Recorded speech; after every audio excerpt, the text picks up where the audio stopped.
Good day, everyone. Yes, sir. And I want to welcome you to another section of Real Estate Insights, by Adbond.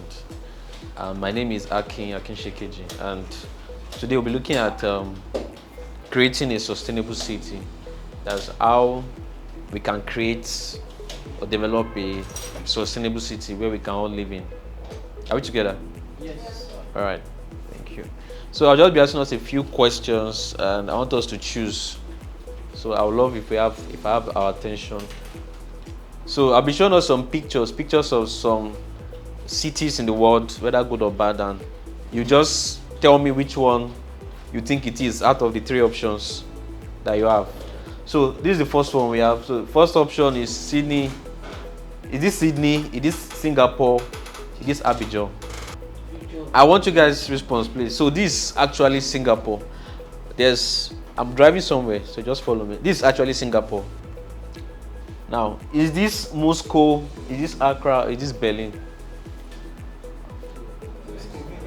Who is going for Moscow? Moscow, okay. What of Accra? Mr. Siri, are you going for Accra? Okay. Okay, Accra, I like that. All right, so this is Moscow. All right. How about this? Is this Madrid? Is this Lagos? Is this Oxford? It's Oxford. Madrid now. So Mr. Jonathan is right. This is Madrid. This is not Lagos. This is not Lagos. You don't see Lagos. You know where it's Lagos. I'm telling you. All right. Just Just follow me. All right. So is this Detroit? Is this Joburg? That's Africa. Is this Lagos? Joburg, Detroit, or Lagos? This is Lagos. Are you sure? This is Lagos. All right. We are correct. Lagos. You can clap for yourself. This is Lagos. I thought we'll go for Joburg. All right. So is this Luanda? That's in Angola. Is this New Delhi in India, or is this New York? New York City. New York. Painting the graffiti on the wall. What does that mean? You are going for India. Can I see your answer? India, right? India. All right. So this is actually New York. So it turns out that New York actually has a lot of slums, but people don't know. All right. Now, is this Cambridge, Hong Kong, or Tehran? Hong Kong, Tehran, or Hong Kong, right? But correct. This is Hong Kong. So this is also a place people live. Right? Is this Seoul? That's South Korea. Hong Kong or Abidjan? So, You are going for Seoul. Or you want to go for Abidjan? between both of them, Seoul or Hong Kong? Let me spoil it for you. Abidjan, Abi. I know. All right. So let's say it's actually Hong Kong. So it turns out that this South Korea, this Hong Kong, this is also the same city, Hong Kong. You see the transformation. Now, I'm just trying to paint a picture for us. This is Hong Kong. Now, in Hong Kong, they have one of the problems they have is very bad accommodation problem. It's so severe. And I think they are up to 32 million people. Now, they have apartments they call coffin apartments. And people actually pay to stay there. Now, these are coffin apartments. Like this is your own flat, literally. They call it flat. See this one? Your toilets, your kitchen, your cooker, everything is here. And maybe you sleep on the floor. Now, this is living condition in those places. But you see, like I said here, slums exist in all countries. However, Western media downplay these realities, except on Africa. So all these things exist in all countries, but you don't know about it because we all feel that those places are paradise, right? And it's only Africa that is bad, only Nigeria that is bad. Like I showed us Lagos, that Madrid picture, everybody said Lagos, but it was actually Madrid. But you don't know, the same Madrid where you have Barcelona and the rest, that's Spain. So my point is, this is Hong Kong, and as good as the city is, as developed as it still has slums. So every country has slum, right? Every city has slum, at least most of them. So we should the goal of this teaching is to change our mindset to realize that Africa or Nigeria is not doing entirely bad as we think or as they've made it seem. Are we together? Are we together? Yes. Yeah. I have a friend that he relocated to UK. I think that was last year, and so I was asking him that how far is life over there now? And he told me that, to be sincere, that he's surprised that there are challenges there. And I don't know what he expected. He expected that it to be paradise, that once he gets there, everywhere will be like heaven. And he said there are challenges there too. That so he has been used to Nigeria challenges all his life for 30-something plus years. And so he has to now relearn how to overcome challenges he's facing over there in UK. So every city have their own challenge, whether you jackpot to anywhere. Alright, so our focus is creating a sustainable city. And what's a sustainable city? Now I say a sustainable city is an urban settlement, right, that follows eco-friendly ways to meet its citizens' basic needs without discrimination. So what are the basic needs? Accommodation, power supply, transportation. So a sustainable city is a city that creates those systems for you in an eco-friendly way. Now, Lagos is still trying to adapt to become sustainable because most of the things we have in Lagos is not sustainable yet.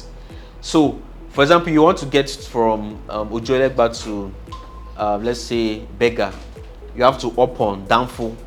And Danfo is not a sustainable way of transportation, correct? Because of, in fact, sitting inside the exhaust, the smoke that is coming from the engine inside, with the conductor that is shouting, and so all those noise is not a sustainable way. It does not meet your need in a comfortable or convenient way. So a sustainable city also devises ways to manage consumption of energy and other resources.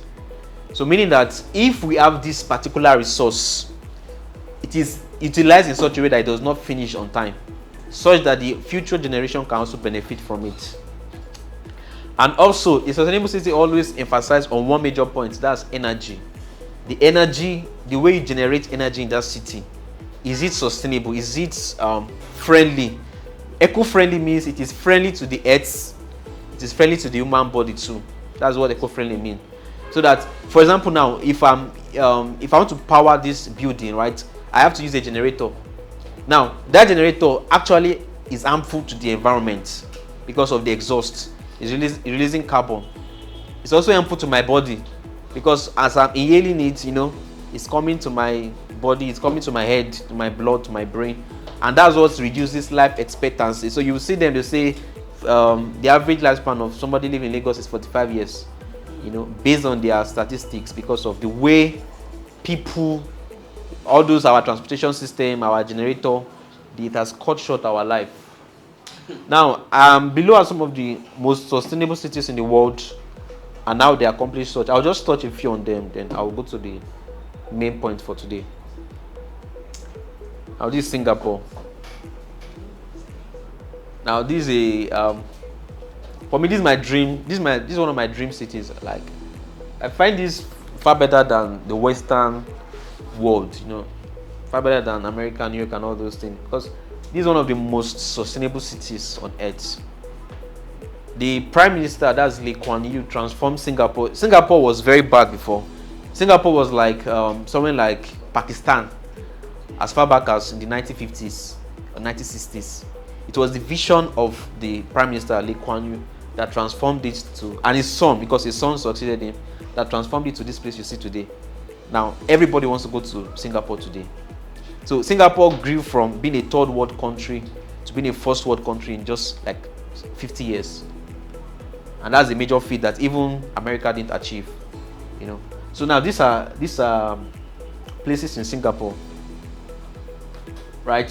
So they have a principle that every building, if you want to do any building project, that building must, because they don't have land, discover they don't have much land, and they don't have any natural resource.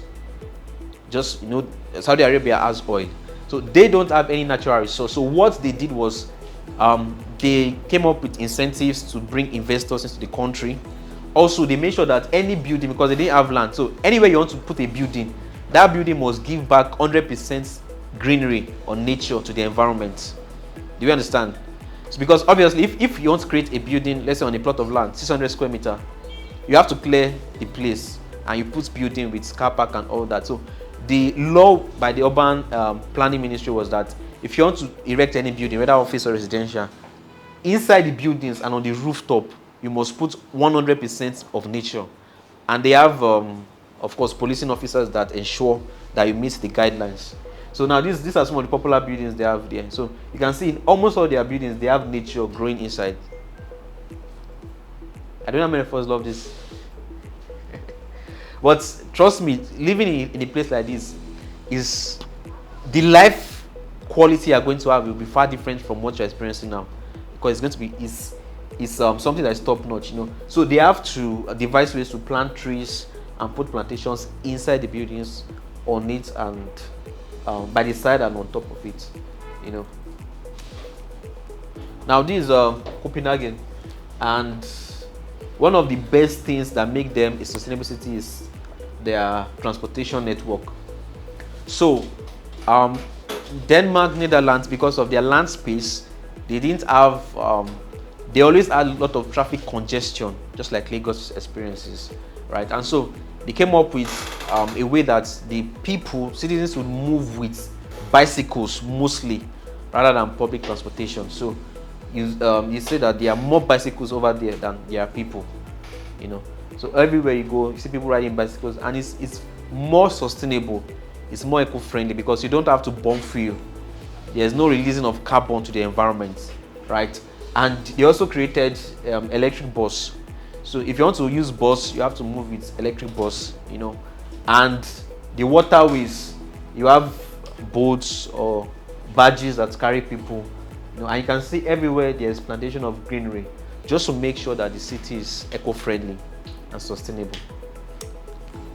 Now we also have Zurich in Switzerland, and energy. Now Zurich is one of the leading countries, one of the leading cities in terms of energy. Their plan was that by 2022, that was 2 years ago, that 100% power supply or energy will be renewable. So they only use solar or wind.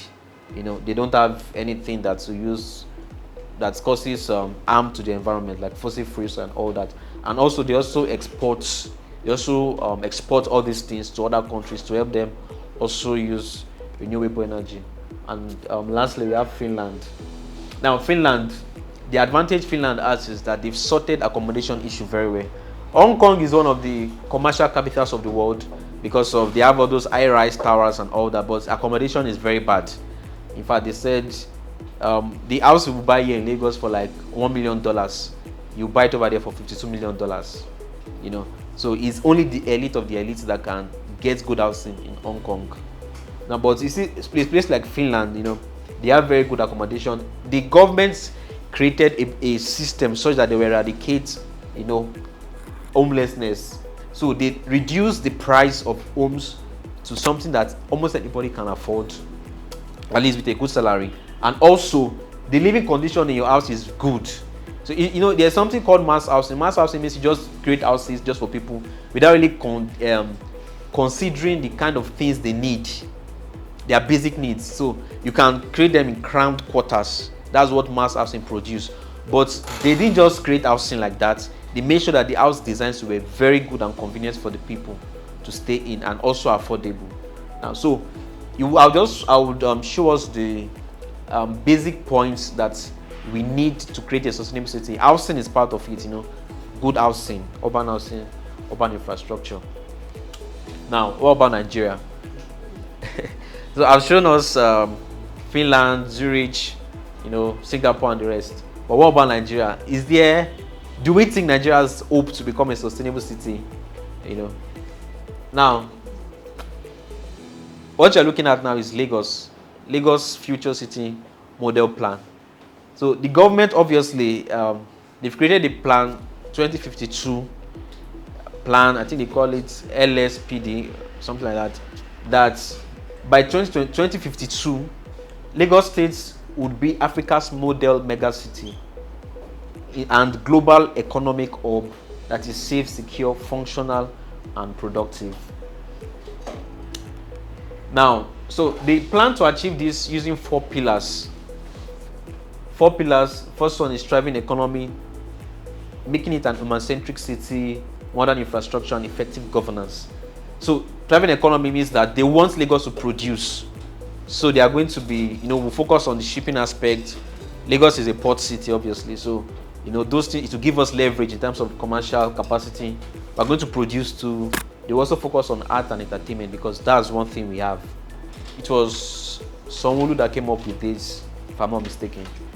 And they also plan to make sure that Lagos is human-centric. Now, human-centric means that the city is focused on the people, is concerned about the people more than above wherever. And I dare say that currently that's one of the problems we have in Nigeria. So when is it Fashola that created that Tejo market, right? That big Tejo market. Now it was beautiful plan, but how many people stayed here? How many people could afford it? Very few people. So it was as if what he built was not for the people. He just built like an edifice. Do you understand? So it is not human-centric. So whatever you are creating, the bridges you are creating, the roads should be focused on the people. Should consider the people first of all. And so housing, education, healthcare, and all that, safety is part of the plan. Modern infrastructure. Most of us don't know this, but you see, I know that we have the mentality, we have the mindset that Lagos or anything that comes to Nigeria, our government no did there. We are not sustainable and all that. But the truth is that they also have plan. And the plan they have, at least, if you are comparing it to other African countries, I think it will be like number one, almost number one. So Lagos is not doing bad. That's the point. So the plan is that they are going to build 6 rail lines with 1 monorail. Now they've done like 2, the blue line and the red line, right? So but there's plan for them to do like 4 or 5 more, so that people can commute very easily. Most of us don't know that, but they have a plan to do a green line. I think the green line would go from Ojo to Redemption Camp, such that you can commute very easily. But imagine you are staying at Ojo and you want to maybe go to Ikeja or Bega and just take a train and you get there. So they also have these plans and they are going to execute it. One problem they have, however, is that they are slow. That's just a problem. But they have plans, and I think the plans are good enough. They're also going to make 14 that's BRT corridors, that will go around the city. Now, this picture you're seeing, these are 2 e-buses that Lagos, more than 2 actually, but Lagos have already acquired some electric buses. And the plan is that in the next 7 years, a Chinese company will provide Lagos with 12,000 electric buses. So like in the next 7 to 10 years, most of the buses in Lagos will be electric. So the point is, these guys, they have a plan. So let's follow, let's believe at least what they are doing. And effective governance is the last point. And I said in 2018, the state government developed climate action plans. So they also have plans considering the climate, sustainability, and all that, targeted at ensuring that the state achieves net zero by 2050. Net zero implies that the energy we are generating or we are consuming is released back into the environment. Abuja, so at least that's Lagos. I just want us to touch Abuja too. Now, I said Abuja also has a master plan. At least they have a future plan. It might not be as robust as that of Lagos because this might come as a shock, but Abuja is one of the best designed cities in the world. Even it beats Brasilia, and Brazil, it beats many cities because when is it Babangida that called for it, ordered it, they took years to plan it. They didn't just rush it. They compared several cities, and that's why at least for the next 30 to 50 years, Abuja can never have traffic like Lagos. For the next 100 years, no matter how things are bad, the traffic can never become as bad as Lagos because it was well planned. Now, so they also have a plan to develop the central area in Abuja, the central area that leads right up to Aso Rock. Yeah, Aso Rock. This should be Aso Rock. And the plan, of course, includes having green boulevards and central roads. So the central road, they are going to have wide roads, with plantation all around to make it sustainable enough. Green roof, plantation on the roof at least, and efficient public transportation. That was part of what they did. That was 2 years ago. The railway that they did, I think that was light rail. proper land use and zoning, and urban infrastructure and sustainable housing. So this this is the rendering.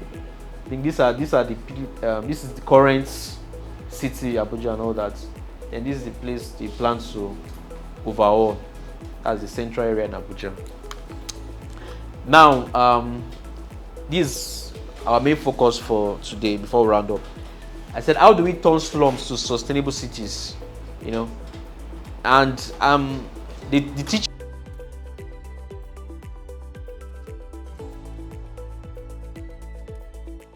The training is focused on us as individuals, not just on the government, because it's easy to say government should do this, government should do that, but you can't keep waiting for government. So how does it affect you listening to the training? All right, so I said we should engage green architecture, and you don't need money, you don't need to be a landlord, you don't need to be a house owner before you engage green architecture. I say nature must be restored to the urban environment and incorporated with buildings. How? Endeavor to plant trees around your surroundings. Are we together? Yes. Most of us, most Nigerians, I know that some of these things we see them as it does not concern me, you know. But that's the reason why the city is like this, because we don't take these things with utmost seriousness. Singapore took theirs with, they were so dogged about it that everybody must plant in or around your building, such that it's not just having a garden city, you are turning the city to be nature itself. You know, you are turning the city to be nature itself. So plant trees around your homes and all that. Now, maintaining grasses as ground cover, you know, rather than just using concrete. That's part of why when you step outside, yes, the environment is hot, the weather is hot because of, there's what is called albedo. Albedo is a concept whereby the reflectivity or the reflectance of the sun from a surface area. So places like that, a ground that is full of concrete and all that, right, would have much reflectivity than something that is full of grass or sand. So I'm just saying this, maybe in case some of you may be landlords in future, obviously, maybe you may even have public spaces, right, offices and all that. So rather than just putting concrete everywhere, learn to also put parts for grasses just to make the environment more conducive. I said create parks and green spaces in your public spaces, like event centers. You know, I've been to several event centers in Lagos, and most of them are just building concrete everywhere. You hardly see plantation. You know, so these things, we are eradicating plantation for buildings, but it's making our city not to be sustainable enough. All right. Number 2, renewable energy. You know, renewable energy is what can help us create our city to become sustainable. Now, I said utilize a renewable source of energy, such as solar generators, you know, wind inverters, you know, solar and all those things. It's now at the onset, it may seem more expensive than regular fuel generators, but at the long run, it's going to save you more money. Correct? Yes. And even apart from the money, the fact that you know that I'm using a solar generator here, I'm not hearing noise or seeing smoke and all that. It just makes your brain clear. It makes the environment more clean, you know. And I don't know how it could be possible, but if there was a way that we could push this more in Nigeria or Lagos, I feel this should be more in demand, you know. Solar generators and all this kind of inverters, it's more needed. Yes, we agree that they may be more expensive, but at least in the long run, it's cheaper. It's easy to maintain, you know. Also, number 3, I said effective waste management and environmental hygiene. You know, like I said, these things are personalized to us. It's not just something the government should do for the city. Now, this is a street in Tokyo. Tokyo is one of the cleanest cities in the world. Everybody clean. Every morning, everybody come out and clean. And it's funny how they said that they don't really have waste bins in the city, right? But the city is always kept clean. How? They are always sweeping, and when they have dirt, they don't throw it on the floor. You know. Now, this is their sewage or a gutter, popular gutter in Tokyo, and the gutter is so clean that there are a lot of fishes there. Like an aquarium, all these beautiful fishes. They swim there and people see them and so these things are achievable, right? It sounds strange. It sounds strange to the African, right? But exactly. Now imagine you had fishes here. You don't need to go and be buying fish every time.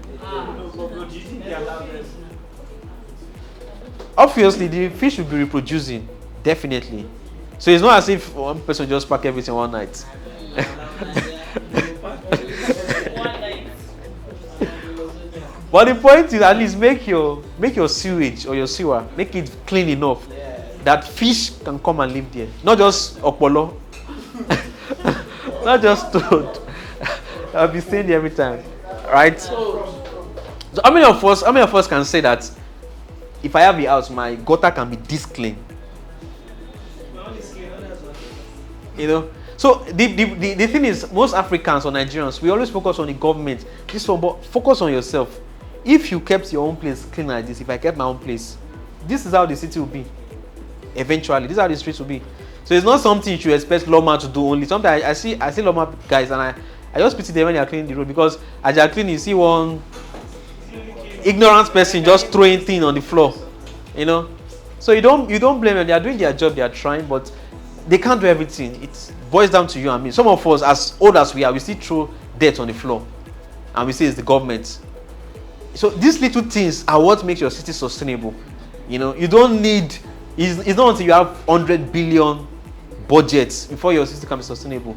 Just your personal hygiene is very important. In Singapore, they are devising a means to recycle 100% of their waste, like 99%. And how are they doing it?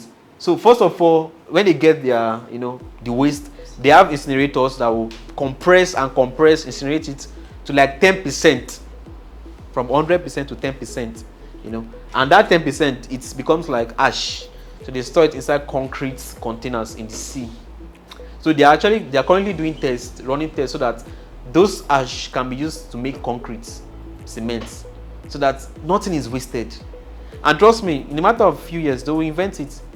So eventually, no matter the waste you have, whether metal or plastic or nylon, everything can be recycled. So they are thinking, they are leading, to make sure that the environment is clean, so that they don't throw waste in the sea and all that. Efficient public and personal transportation. Now, this one, I mentioned Copenhagen earlier, but you see, this is something we still need to adopt in Lagos. So this picture here is showing 7 people in a bus versus car. I've shown it here before. Now imagine 7 people, these 7 people in one bus. You can see how the road is free. But also imagine 7 people, everybody is having his own car. See the traffic jam.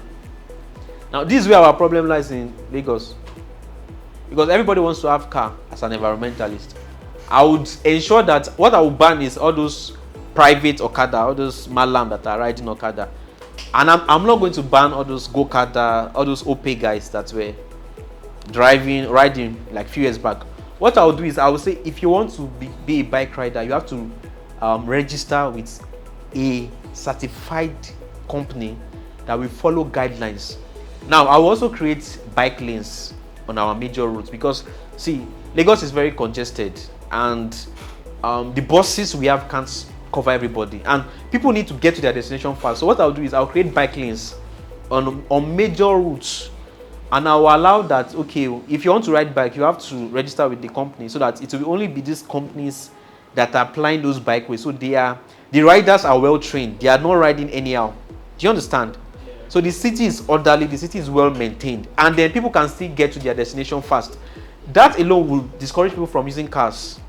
It will decongest the road, because what's the need to use cars when you have bike that can get you there very quickly? Secondly, I'll also put tolls. I'll put toll gate on major roads, maybe like Tutu. That's the truth. You will pay tire. If you want to ride car, you will pay. Apart from your fuel, you also pay. Just to discourage people from using cars, so that the roads can be free. I'll also create enough BRTs and rail lines, and obviously I will take away Danfo. I'm going to rebrand it entirely to something that the people would like and love, not just one area boy that is driving there. All right, and I said urban farming. Now, this is similar to green architecture, right? But the essence is you're not just planting for planting sake, you are planting to feed your house.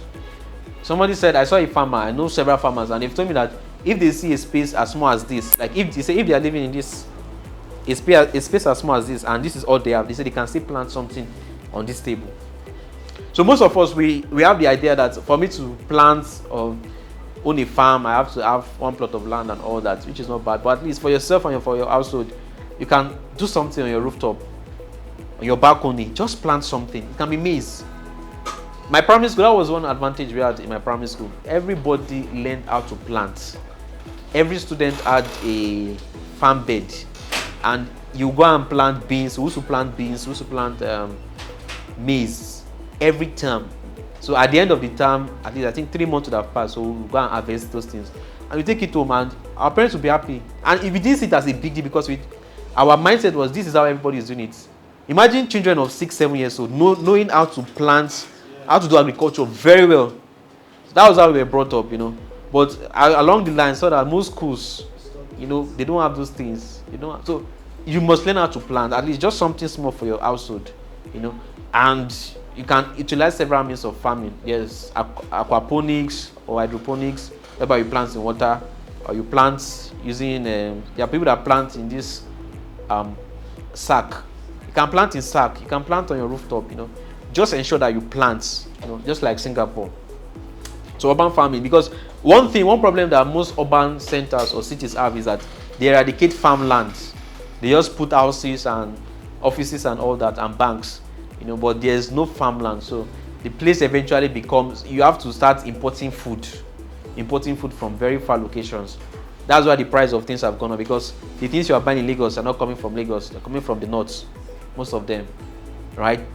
Coming from the west. But imagine if Lagos State had their own major farm. Every state in Nigeria had farm, and it's not just focusing on one crop only, you're focusing on diverse crops, So there won't be need for much exporting and importing of food. And you are going to have sufficient to even export to other nations, like cocoa. We were talking about it in the last agriculture lesson that we had.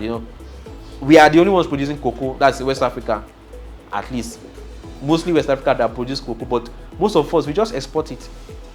Instead of us to utilize it to produce chocolate and all that, So those are the things needed. So urban farming should be created, and industries that will process food, so something that can be exported. And I think this is the last point. I would have touched on housing also. Housing is also a point, good housing, but I discovered that sometimes housing is not in the responsibility of us as inhabitants, right? It's what the government provides that we have to live in. Most of us don't have money to build good houses. But one point I also mentioned is individual excellence. Now, this may not seem directly related to sustainable city and all that, but it's very important, because I discovered that, just like I mentioned that sewage in Tokyo, the reason why that place was that clean was because everybody was excellent in what they were doing. So imagine if everybody is excellent in what they are doing, it will make the city as a whole to be excellent. Correct? You're right. Imagine if everybody dressed well. You didn't have to tell your colleague at work to keep his personal hygiene. Everybody is keeping their personal hygiene. It will make the city clean. Imagine if all the drivers in Lagos, all those drivers, imagine if individual excellence was one of their watchwords. It will make the city sane. But because everybody is feeling that, oh, this one, that one, that's why everybody is acting mad. But excellence is a point that most people don't talk about, but I've done my research and I discovered that individual excellence, your individual role, also matters, also counts in terms of developing a city and making it very conducive to live in, right? Your love for the nation, like earlier when I showed us that swamp, all of us said it was Lagos. It boils down to the same thing. So we all have the mindset that Lagos is not this good. Lagos is not this good. We all have this animosity. The average Nigerian have an animosity towards Nigeria.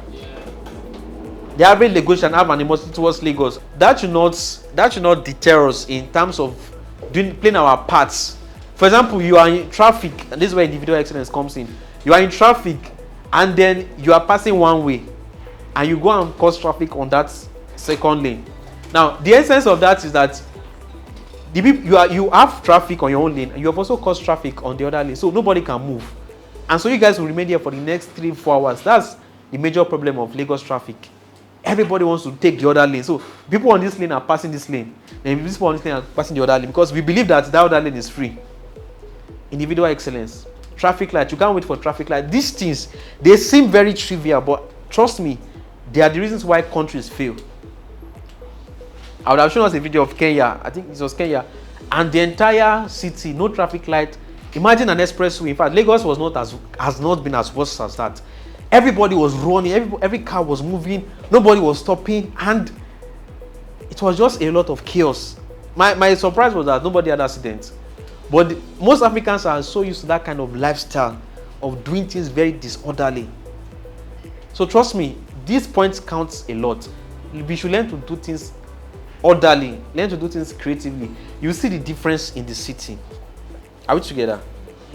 Yeah, so with these few points of mine, I hope I've been able to show us how we can make our cities sustainable enough, So we don't need to focus on government to do their part. But if we all start doing these things, as little as they are, urban farming, effective personal transportation, waste management and personal hygiene, environmental hygiene, renewable energy, trust me, to make sure that our cities are much more sustainable. Thank you very much. And if you have questions or comments, you can drop them on the comment section.